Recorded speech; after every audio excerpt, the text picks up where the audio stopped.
നമസ്കാരം സുഹൃത്തുക്കളെ, മനോരഥങ്ങൾ എന്ന ആന്തോളജി ഫിലിം സീരീസിലെ രണ്ടാമത്തെ എപ്പിസോഡായ കടുകണ്ണാവാർ യാത്രകുറിപ്പ് കണ്ടതിനു ശേഷമുള്ള എന്റെ വ്യക്തിപരമായ അഭിപ്രായം വളരെ ചുരുങ്ങിയ സമയം കൊണ്ട് നിങ്ങളിലേക്ക് എത്തിക്കാൻ ഞാൻ ആഗ്രഹിക്കുന്നു. അരമണിക്കൂർ മാത്രമാണ് ഇതിന്റെ ദൈർഘ്യം.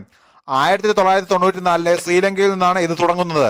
അവിടെ PK വേണുഗോപാൽ എന്ന കഥാപാത്രം വന്നിറങ്ങുന്നതും തുടർന്നുള്ള ടാക്സി യാത്രയുടെ മധ്യേ ഇദ്ദേഹത്തിന്റെ കഥകളിലേക്ക് കടന്നു പോകുമ്പോഴാണ് ഇദ്ദേഹം എന്തിനാണ് ശ്രീലങ്കയിലേക്ക് വന്നതെന്ന് മനസ്സിലാവുന്നത്. PK വേണുഗോപാൽ എന്ന കഥാപാത്രമായി മമ്മൂക്കയ്ക്ക് ഇതിൽ വലിയ രീതിയിലുള്ള പ്രകടനം കാഴ്ചവെക്കേണ്ട ആവശ്യം വരുന്നില്ല. ഇതിന്റെ സ്ക്രിപ്റ്റ് തന്നെ അങ്ങനെയാണ്. ഈ സിനിമയ്ക്ക് എന്താണോ വേണ്ടത് അത് അതിന്റെ മീറ്റിൽ തന്നെ കൊടുത്തിട്ടുണ്ട്. പിന്നീട് നമുക്ക് പരിചയമുള്ള മുഖം വിനീതിന്റെയാണ്. അദ്ദേഹത്തിന് കിട്ടിയ റോള് അതേപരി ഗംഭീരമാക്കിയിട്ടുണ്ട്. രഞ്ജിത്തിന്റെ സംവിധാനവും നൈസായിരുന്നു. ബാക്ക്ഗ്രൗണ്ട് സ്കോർ ചെയ്തിരിക്കുന്നത് ബിജിപാലാണ്. സിനിമയുമായി ഇഴുകിച്ചേർന്ന് പോകുന്ന രീതിയിലാണ് അദ്ദേഹം ചെയ്തിരിക്കുന്നത്. എവിടെയും മുഴിച്ചു നിൽപ്പ് ഫീൽ ചെയ്തിട്ടില്ല. സിനിമാറ്റോഗ്രാഫി പ്രശാന്ത് രവീന്ദ്രനും സുജിത് വാസുദേവനുമാണ് ചെയ്തിരിക്കുന്നത്. എഡിറ്റർ മനോജ് കണ്ണോത്ത്. എല്ലാവരും തന്നെ അവരുടെ വർക്ക് ഗംഭീരമായി ചെയ്തിട്ടുണ്ട്.